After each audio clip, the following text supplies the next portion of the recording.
മാധ്യമ സുഹൃത്തുക്കൾ ചോദിച്ച എല്ലാ ചോദ്യങ്ങൾക്കും സംസ്ഥാന അധ്യക്ഷൻ ഇന്നലെ വിശദമായിട്ട് ഉത്തരം പറയുന്നതാണ് ഞാൻ കണ്ടത്. ഇനിയും ചോദ്യങ്ങൾ ചോദിക്കാനുണ്ടെങ്കിൽ ആ ചോദ്യങ്ങൾക്കെല്ലാം മറുപടി പറയാൻ ഞാൻ തയ്യാറാണ് എന്ന് പറയുന്ന സംസ്ഥാന അധ്യക്ഷനെ കണ്ടു കഴിഞ്ഞതിന് ശേഷമാണ് ഈ പാർട്ടി യോഗത്തിലേക്ക് ഇന്നലെ വളരെ നീണ്ട പത്രസമ്മേളനം ഉച്ചയ്ക്ക് 12 മണിക്ക് നടത്തുന്നതും എല്ലാ ചോദ്യങ്ങൾ ചോദിക്കുന്നതും അതിന് സംസ്ഥാന അധ്യക്ഷൻ ഉത്തരം പറയുന്നതും ഞാൻ കണ്ടു. എൻ്റെ മനസ്സിലുള്ള ഒരു പോയിന്റ് എന്ന് പറയുന്നത്, പാർട്ടിയുടെ സംസ്ഥാന ഘടകം എന്ത് ജോലി എന്നെ ഏൽപ്പിച്ചിട്ടുണ്ടെങ്കിലും ആ ജോലി നാളിതുവരെ കൃത്യമായിട്ട് ഞാൻ ചെയ്തു തീർത്തിട്ടുണ്ട്. എനിക്ക് അഖിലേന്ത്യാ നേതൃത്വവും സംസ്ഥാന ഘടകവും ശോഭ എന്ത് ജോലി ചെയ്യണം എന്ന് അവർ തീരുമാനമെടുക്കാറുണ്ട്. ആ പണി വളരെ നല്ല രീതിയിൽ ചെയ്തു തീർത്തു എന്ന് ആത്മവിശ്വാസമുള്ള ഒരു സാധാരണക്കാരിയാണ് ഞാൻ. കൂടാതെ എൻ്റെ മനസ്സിൽ ഇപ്പോഴുള്ള ഒരു ചിന്ത എന്ന് പറയുന്നത് അടുത്ത തെരഞ്ഞെടുപ്പാണ്. കോൺഗ്രസിൻ്റെ UDFൻ്റെ ശ്രീമാൻ BD സതീശൻ്റെ ഒരു വെല്ലുവിളി ഭാരതീയ ജനതാ പാർട്ടി അതിശക്തമായിട്ട് ഏറ്റെടുക്കുകയാണ്. പാലക്കാട് മുനിസിപ്പാലിറ്റിയിൽ പന്തയം വയ്ക്കാം, ഒരൊറ്റ സീറ്റ് ഒരു മുനിസിപ്പൽ കൗൺസിലറെ UDFന് അധികമുണ്ടാക്കാൻ സാധിക്കുമോ?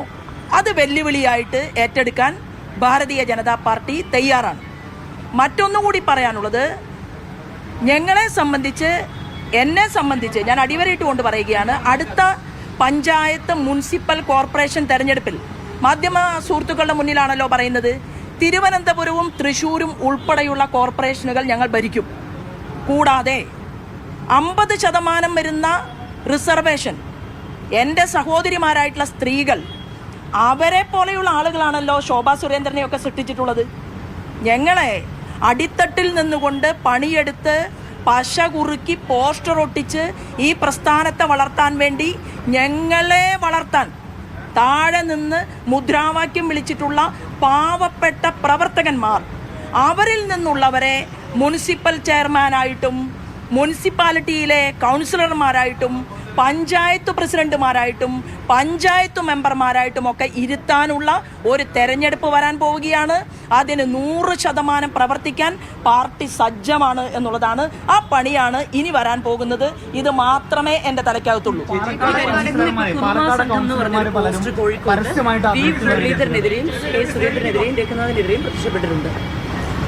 ഈ പോസ്റ്റാണെങ്കിലും വാർത്തകളാണെങ്കിലും ആധികാരികതയില്ലാത്ത കാര്യങ്ങളാണ്. കാരണം പോസ്റ്റർ ഒട്ടിക്കാൻ അർദ്ധരാത്രിയിൽ പോസ്റ്റർ ഒട്ടിക്കാൻ ആർക്ക് വേണമെങ്കിലും സാധിക്കും. അപ്പോൾ അതിനെക്കുറിച്ചൊക്കെ ഇപ്പോൾ മാധ്യമ സുഹൃത്തുക്കൾ നിസ്സാരക്കാരൊന്നല്ലല്ലോ. നിങ്ങൾക്കും അറിയാം ഈ കിട്ടുന്ന വാർത്തകളിൽ ഏതൊക്കെയാണ് യാഥാർത്ഥ്യം, ഏതൊക്കെയാണ് യാഥാർത്ഥ്യമല്ലാത്ത. ഇന്നലെ തന്നെ ഭാരതീയ ജനതാ പാർട്ടിയുടെ സംസ്ഥാന കമ്മിറ്റി ഓഫീസിൽ നിന്ന് സംസ്ഥാന അധ്യക്ഷൻ തന്നതുപോലെയാണ് ഒരു വാർത്ത ബ്രേക്കിംഗ് ന്യൂസായിട്ട് എല്ലാ മാധ്യമങ്ങളും പ്രസിദ്ധീകരിച്ച് കണ്ടത്. അതിനുശേഷം അദ്ദേഹം പത്രസമ്മേളനം നടത്തിയപ്പോൾ വ്യക്തിപരമായിട്ട് എൻ്റെ പേരെടുത്തുകൊണ്ട് ഏതോ ഒരു മാധ്യമം ചോദിക്കുകയുണ്ടായി. അപ്പോൾ പറഞ്ഞു, ആ സ്ത്രീ പാവം, അവർ പറഞ്ഞ പണിയെല്ലാം ചെയ്തിട്ടുണ്ട്, ജോലിയെല്ലാം ചെയ്തിട്ടുണ്ട് എന്ന് സംസ്ഥാന അധ്യക്ഷൻ പറഞ്ഞതിന് ശേഷവും അതേ വാർത്ത തുടരുകയല്ലേ. എനിക്കതിലൊക്കെ സന്തോഷമേ ഉള്ളൂ. എന്താ കാരണം എന്നറിയാം, ഞാൻ ഇത്രയും വലിയ ഒരാളായിട്ട് നിങ്ങളെല്ലാവരും കണക്കാക്കുന്നുണ്ടല്ലോ എന്നുള്ളതിൽ എനിക്ക് വളരെ വളരെ സന്തോഷം. പിന്നെ നോക്കൂ, പിന്നെ ഈ നിൽക്കുന്നവരെല്ലാം ലേബി ഉൾപ്പെടെ എൻ്റെ അനിയത്തിക്കുട്ടിയും അതുപോലെ തന്നെ എൻ്റെ താഴെയുള്ളവരാണ്. അപ്പോൾ ചേച്ചിയാണ് ഞാൻ, എനിക്ക് അകത്തേക്ക് പോകണം.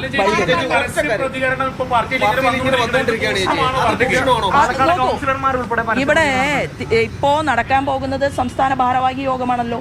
ആ യോഗവുമായി ബന്ധപ്പെട്ടുകൊണ്ട് പാർട്ടി എന്തെല്ലാം നടപടിക്രമങ്ങളാണ് ആലോചിക്കുന്നത് എന്നതിനെക്കുറിച്ച് ഇപ്പൊ അടുത്ത മണിക്കൂറുകളിലല്ലേ അകത്തുണ്ടാവാൻ പോകുന്നത്. നോക്കൂ, അത് കഴിഞ്ഞ് നിങ്ങളെ സംസ്ഥാന അധ്യക്ഷൻ കാണുമല്ലോ. സംസ്ഥാന അധ്യക്ഷൻ തന്നെ നിങ്ങളെ കാണും. അല്ലല്ല, നോക്കൂ, ഇങ്ങനെ കുത്തിത്തിരിപ്പ് ചോദ്യങ്ങളൊന്നും പച്ച പിടിക്കാൻ പോകുന്നില്ല. അല്ല, ഇപ്പൊ ഞാൻ എന്താ പറഞ്ഞത്? അല്ലല്ല, ഏതാണ്? അല്ലല്ല, അതിന്റെ മറുപടിയല്ലേ സംസ്ഥാന അധ്യക്ഷൻ പറഞ്ഞു കഴിഞ്ഞത്. ഇപ്പൊ സംസ്ഥാന അധ്യക്ഷൻ പറഞ്ഞു കഴിഞ്ഞതിനേക്കാൾ കൂടുതലായിട്ട് ഞാൻ എന്താ അതിനെ കുറിച്ച് പറയാനുള്ളതൊന്നും പറയേണ്ട ആവശ്യമില്ലല്ലോ.